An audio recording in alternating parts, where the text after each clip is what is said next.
Hey Jay, how you doing, man? Greetings from Dublin, Ireland.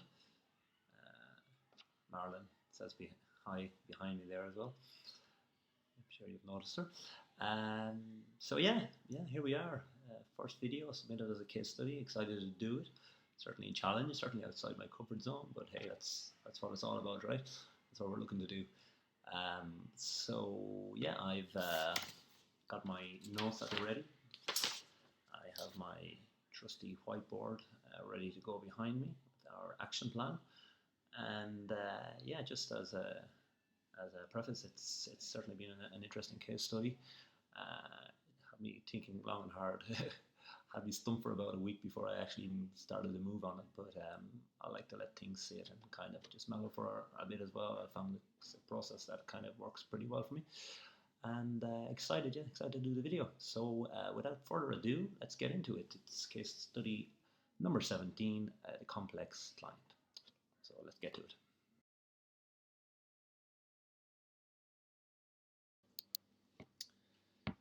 Okay, so how am I going to assess Robin, and what am I actually going to look for? I guess straight out the door, it's a question of sitting and talking to her really at the start. It's an amazing. You can look at the profile of a client on a piece of paper, and you can obviously garner what you might imagine would be a good idea of where that client might be at, but almost always in my experience thus far, the the realistic situation is far removed, or at least not exactly what you thought it might have been at the start. So I guess first things first, you know, the assessment takes place when you're actually speaking to the client.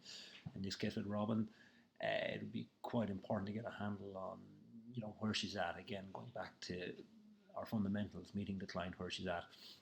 Um, so what would I be looking for? I'd be just looking to assess her story, her situation as objectively as possible. Obviously non-judgmentally, and just trying to get a handle, I guess, on the bigger picture. No, just looking for trends, triggers, stuff that might be influencing her current behavior. And obviously there's a lot of factors which would influence that, but I guess just kind of to get a feel for her at the start.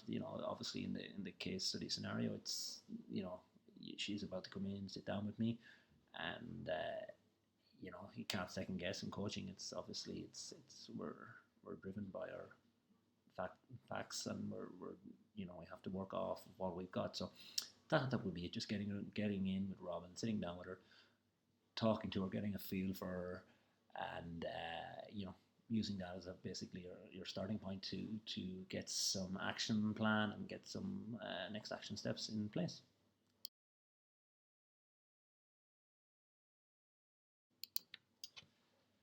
Okay, so in answering this particular question, I'm thinking back actually to an earlier time in the program when we were presented with a worksheet or a file which references ways of communicating more effectively, And I remember one of the points which was on that worksheet was how to communicate for the listener, not the actual speaker. And man, if ever there was a situation where that was applicable, it's right here with Robin, because it was said in the intro and the notes to the case study that man, she's just not into adults, right? And she's certainly not into me, and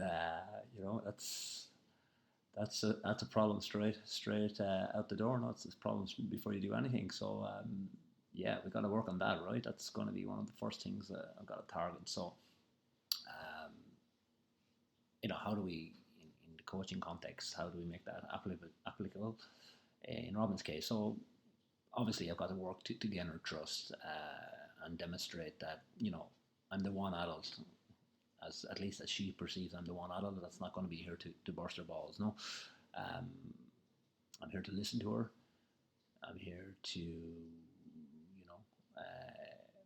meet her where she's at, as I said earlier, um, and just to listen to her and try to really understand her. And if I can communicate that to her, that's going to be a good start. I think that's going to be, give me a little bit of traction. Um, to have any chance of success with this client, I really need her to be able to trust and confide in me. So how do I do that? I'm going to bring my whole self to the table. I'm going to look to connect with her in any way I can. So, for example, it's been referenced there in the lead-in that Robin's a keen runner. I myself, I'm a keen runner. I'm not necessarily a good runner, but I'm a keen runner.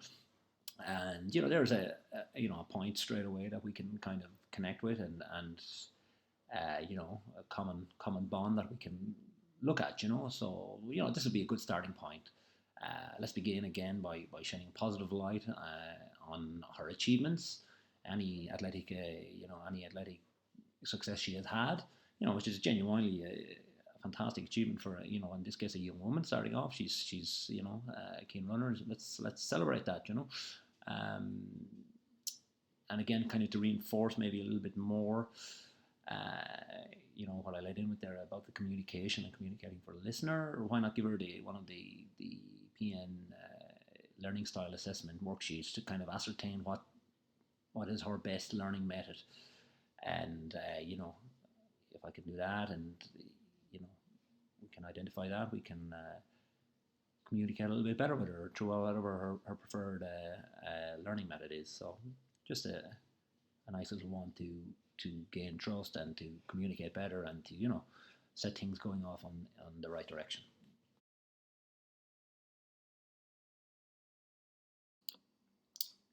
So, what coaching tools and techniques to use with Robin? Um, so, good question. Obviously, it's obviously pretty important that we use the right tools and the right techniques to move Robin along the continuum, or at least get her moving in a direction that's going to be more positive, more beneficial for her. So again, simple and rudimentary as it sounds, I can't help but feel that bring this back to basics again. So the mainstays of coaching are pretty applicable here again.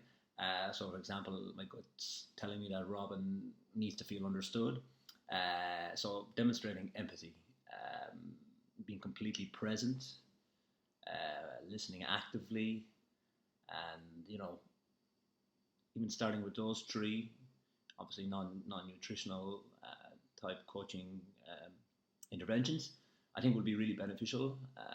Again, just getting the laying down the ground, just seeing exactly where we're at. I think that would be a good start. Obviously, then, not knowing now how that would go, and depending on the information we get from, that initial approach, I would certainly be using outcome-based decision making to progress along, and I think at this stage, motivational interviewing techniques, some of those techniques might come in very, very useful as well. Because we may well run along a couple of log jams pretty early. With this client, it's again, I'm not going to preempt that. I'm just going to see what happens. I'm going to take it as it comes, but it is a possibility. So obviously, we've spoken before on the program about anticipating obstacles and log jams and the like, and there's obviously a higher than average probability that may be happening. So again, we'll judge that one as it comes out through the conversation with Robin. But back to basics, get the fundamentals right, and hopefully then when we reveal the action plan later on, this early work will have bore some fruit. Okay.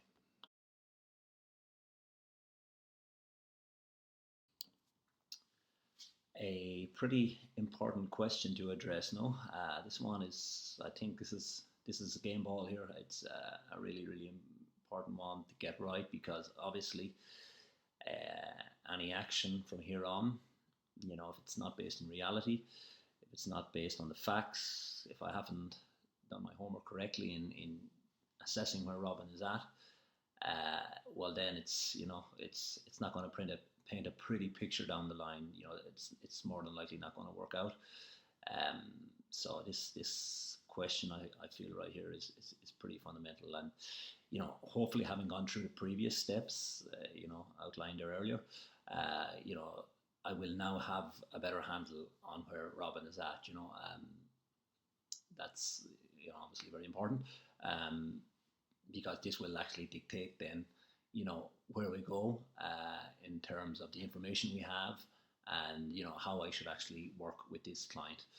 Um, the one thing I guess I can say definitively from the outset is that having read Robin's history, uh, she's in a pretty tough place in her life right now. I can only imagine herself.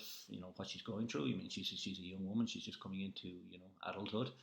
Uh, we mentioned that the body shape has changed quite dramatically, and um, obviously the hormone situation is pretty crazy in her body as well. There's a lot of stuff going on there.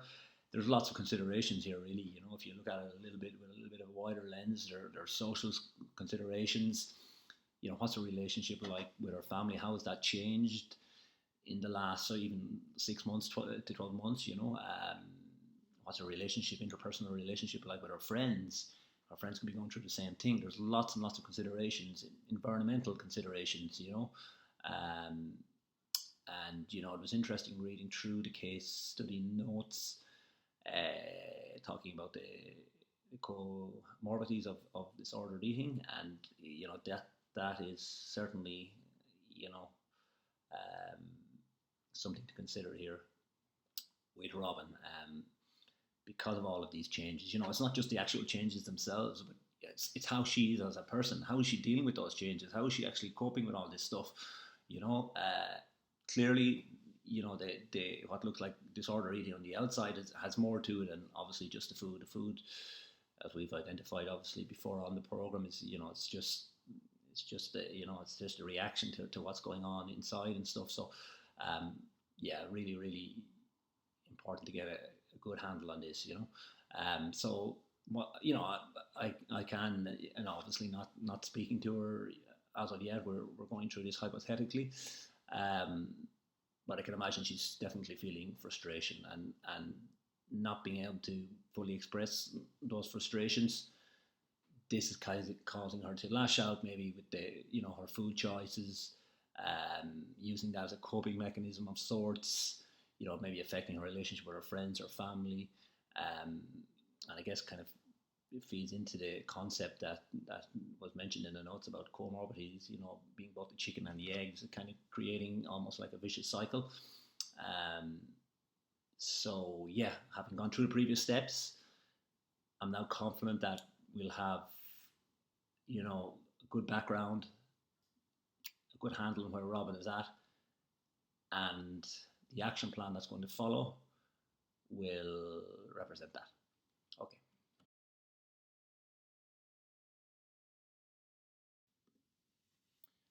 Okay, so this is where the rubber hits the road. It's time to present my action plan for Robin, and yeah, giving this one a lot of thought. My trusty whiteboard is behind me. You can see it in the background. We'll get up a little bit more close and personal with it now, and we'll run through the steps. But just again, a little bit of background before we get into the juicy stuff. It's again, I just wanted to keep it simple for Robin starting off.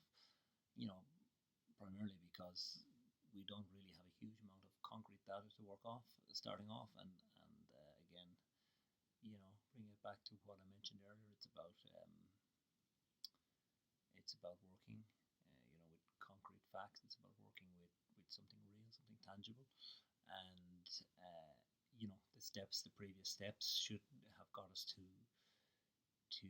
to that place or close to that place by this stage. So obviously formulating the action plan would be a result of considering all of the previous information up until this point. So without further ado, let's get into it. We're going to get in and give you a close-up now, Jay, of the whiteboard, and I will talk you through the action plan for Robin. Okay, so let's get to it.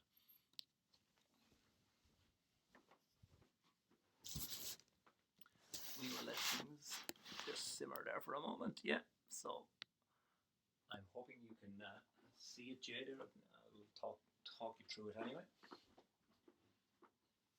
Okay, so it's a four-pronged or a four-step plan, as you can see here. All right, and we will get into it. So I've just broken it down by steps. I guess the first thing, it's funny with this first step that I've taken for the action plan, because it wasn't something that initially um, sprung to mind, and I was just, again, as is my process, I tend to let things simmer, let things rest, and some new stuff comes to me, and this was the case with the first point. Uh, you know, we've seen how Robin has been going through all of these changes, and it probably strikes us, as one of the most natural things in the world, where it's an 18-year-old girl, entering adulthood and obviously going through the physiological processes of change. But the thought struck me the other day, and in relation to Robin herself, how aware would Robin be of the common humanity aspect of this? Of the physical changes, of all the stuff that's going on with her. It's not the most natural thing in the world, but is she actually aware of it herself? It's like, sometimes it's the most common stuff can seem the most private stuff. It's often being highlighted. So, maybe a nice first step on the action plan might be to actually sit down with Robin, just go through this stuff with her, get a few print offs, just get a little bit of data, a little bit of preparation, and just explain to her, in terms of the changes in the human body, the hormonal changes, and just highlight it for her. She may be aware of some of it, she probably is, but she may not be aware of it to a full extent. I thought it was just an interesting one to bring up, because that could be a big thing right there. Just getting her, into awareness of the actual processes and the actual common humanity aspect, and the absolute, normality of these changes in a young woman of her age. So I guess that would be the first step, to go through that. Moving on to step B. This one will be a little bit more complex, but I thought maybe let's get her talking about the top 3 things affecting her own happiness, okay? And according to Robin herself. So again, looking to get her involved in her own process, looking to get her own contribution as to what might be going on, and just letting her talk, letting her speak, letting her air frustrations. All right, so that's kind of an obvious one, but at the same time, it could be cathartic. It could be important for her to get this stuff off of her chest. So we could investigate these 3 things one by one. Give her a little bit of ownership and responsibility, over these issues, and let's see how she responds with that. Again, like, depending on how she responds, to the actual issues in play, we can kind of work off of, coming up with next action steps to tackle these head on and make some progress. So I thought that might be a little interesting one to work in there as well. Okay, so that's step B. Step C then would be, as you can see here, do a ready, willing, and able check-in with a client to ascertain if filling in a simple journal highlighting the relationship between her food choices and if and when she feels frustrated and or anxious. Okay, so just elaborate on that one a little bit. Okay, so it's pretty self-explanatory, I guess, but I guess it would work in with what I mentioned at the top on the video, the aforementioned identification of tendencies and triggers and trends and stuff like that. Can we tie in these behaviors to our emotions, to our frustrations? Can we make the link there? Can we spot common themes and stuff that might be tripping her up? Okay, so that would be obviously one that would need a little bit of work. That one could, of course, not be a runner, hence the ready, willing, and able. She may not be prepared to do that, so that's obviously a bridge we'll cross if we come to that. But again, it could be useful to document some of this stuff, get this down and kind of just hone in on it a little bit more. So I thought that might be an interesting part of the action plan to include. And moving on to the final step, step D. So I've worded it here a little bit differently than what I actually wrote it down in my notes, but let's go through it. So look for an alternative reality. Well, reality in, commas there, because again, the thought struck me that maybe having a sit down with Robin's parents to get a little bit more detailed account of what's going on at home could be quite beneficial, because there's obviously Robin's perception of reality, well, her reality according to her, and her parents' reality, which could be in contrast, in some aspects to the way Robin is seeing things, and which is the truth, which is so it's that's a can of worms right there, Pandora's box you're going to open. But at the same time, if we can get kind of a handle on some of the common themes that is coming out from maybe both camps, and maybe again identify some of the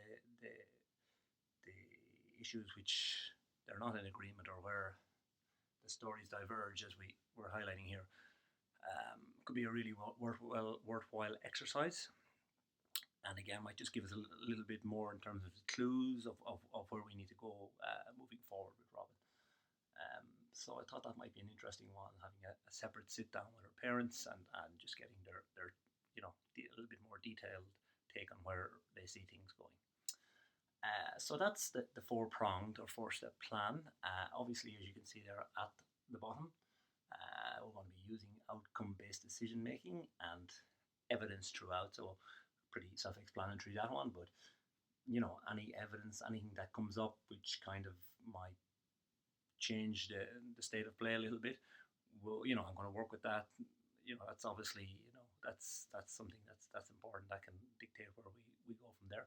But outcome-based decision-making in terms of, any feedback or any new information that we'll get, okay? And of course, as I kind of alluded to earlier there with the ready, willing, and able check, we've got to anticipate obstacles and resistance, as well, because, Robin may be up for some of this stuff, but, she may not be as well. So, I'll have to, divert course. It's a strong possibility, but if we have to do that, that's absolutely fine. Everything I can learn from,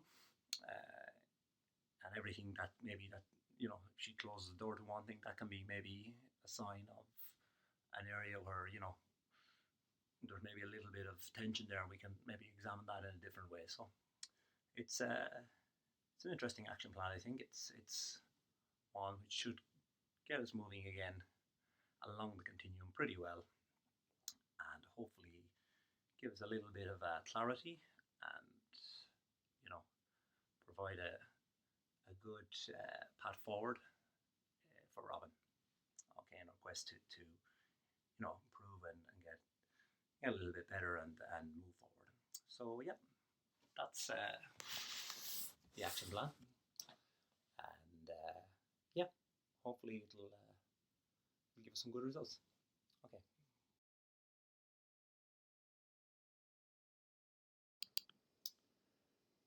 So Marlon was getting a little bit lonely behind me, so we decided to come back down and continue the recording down here in the kitchen. So getting back to it, what's one possible next action step that we can take right now with Robin? Okay, so we've gone through the action plan, and now we're just looking a little bit more at the actual next action step. So I guess with this one, I want to bring in the compliance test, the 1 to 10 compliance test, just to make sure that this critical first next action step is going to be a success. And throughout the course, we've seen really just how fundamental self-compassion is, in everyday life. I mean, you've referenced it, in your feedback, Jay, to me several times, and it's absolutely true. It's so important, it's something I've certainly learned myself since I started on this program, which is obviously a big plus. But yeah, it's absolutely critical in the service of growth and change, and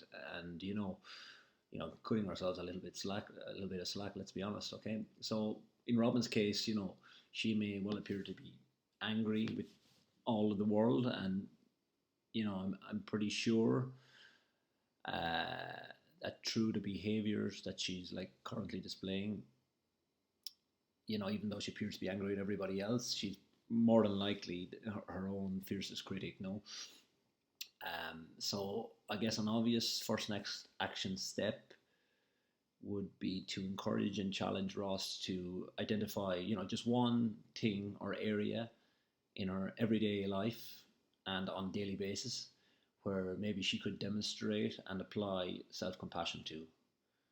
I think that would be a good little practice for her to do. Let's see how she scores on the compliance test, but it's just something that'll get her thinking a little bit more actively about her situation, and yeah, work on self compassion and improving in that area. Okay.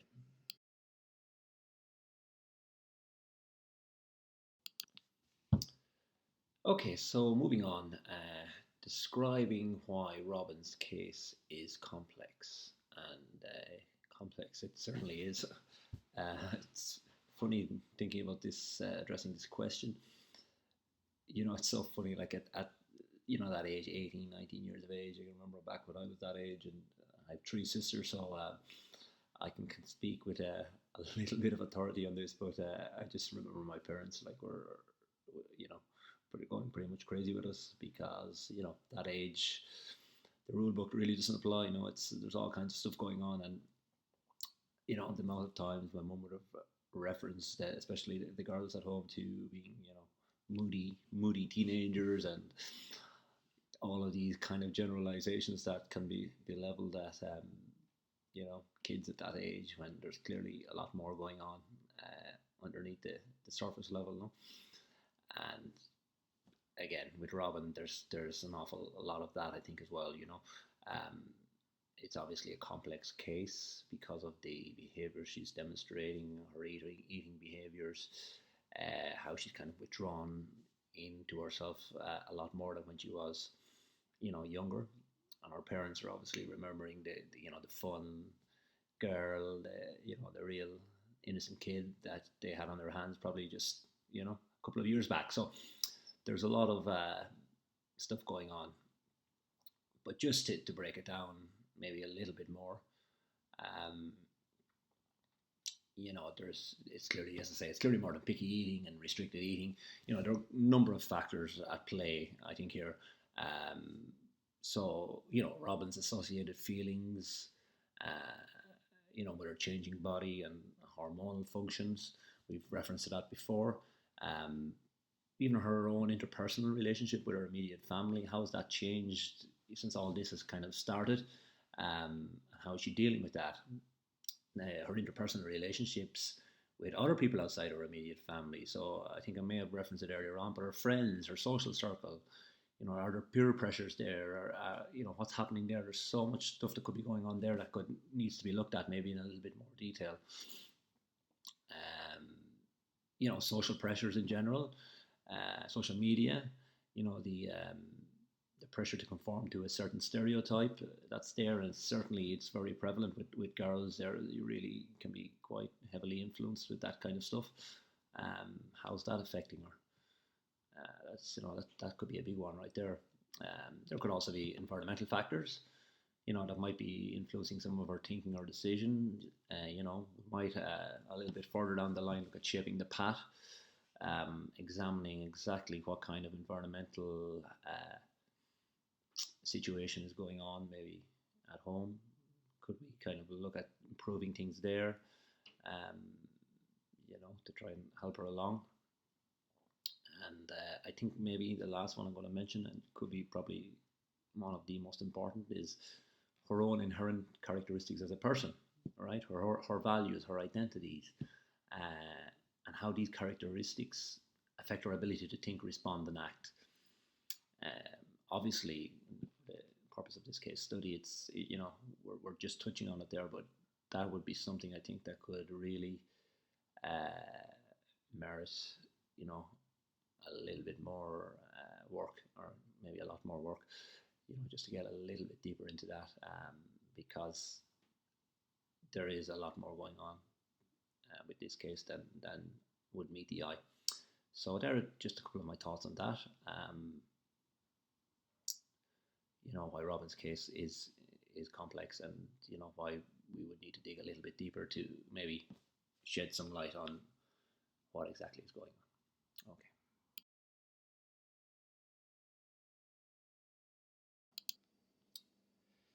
So what will I personally bring to this case? I'm pretty glad that that question has come up, um, and I'm quite happy to address it actually, because obviously 100% this case is Robin's case. It's obviously all about her. There's no issue there with that, but at the same time, you know it's quite important that I recognize and understand my own contribution in this process. I'm here to help Robin. I'm going to be working with her. It's very important that I'm clear myself on my own next action steps, my own plan, and my own responsibilities and duties to her, and I guess to myself as a coach. So yeah, it's a nice one to be able to address. So what am I going to bring to the case? Pardon the pun, but I will bring my personality to this case and to this client first and foremost. I'm going to bring my whole self. We've been speaking about that recently on the program. 100% I'm going to bring my whole self. I think I'm a people's person first and foremost. I think that's probably one of my strongest characteristics as a person. It's my ability to pretty much get on with anybody, because you recognize everybody's individuality, and I think that's obviously important as a coach to be able to do that. And secondly, I respect people. We don't know anything about people. We meet people all the time, obviously, every day, different walks of life, and we obviously don't have any clue at all, really, their history or where they've come from or what they've gone through. And I think that's always important to bear in mind when you're dealing with people. So yeah, I'm going to meet Robin where she's at. I'm going to do that without judgment. I'm going to approach this case with an open sense of curiosity, and with a genuine goodwill to help out Robin and do for her what I can. As mentioned right at the very top, I want to work hard to win her trust and to demonstrate to her that when she's with me, when she's working with me and in my presence, that she's in a safe and welcoming and non-judgmental environment. That they're really big one personally for me. I want her to be able to be, I want her to be able to feel safe and feel that she's in a place where she can trust me. Obviously, again, referenced earlier, alluded to earlier, I'm going to be using outcome-based decision making throughout the process, and it's a nice link in to say that, because it may be the case, I've got to be humble and honest enough to recognize that if it's a case where I keep coming up against roadblocks, I'm not solving them, we're trying different things, and for whatever reasons, and they're not working out, well, then it's a case of being humble and honest, and I guess confident enough, really, actually, to be able to refer out, to other people, to other specialists. It may be beyond my remit, but it's sure as heck ain't going to be for the want of trying. So I think that's an important one to point out. So it actually would be a really interesting case to work in real life. It's certainly had me thinking the last few days and the first week, really, about how to approach it and how to work with a client like Robin. So it's been a rewarding experience recording this video. Hope you've enjoyed it, Jay. Really looking forward to hearing your feedback on it, and yeah, it's been great. So I'll talk to you soon. Okay, take care. Bye.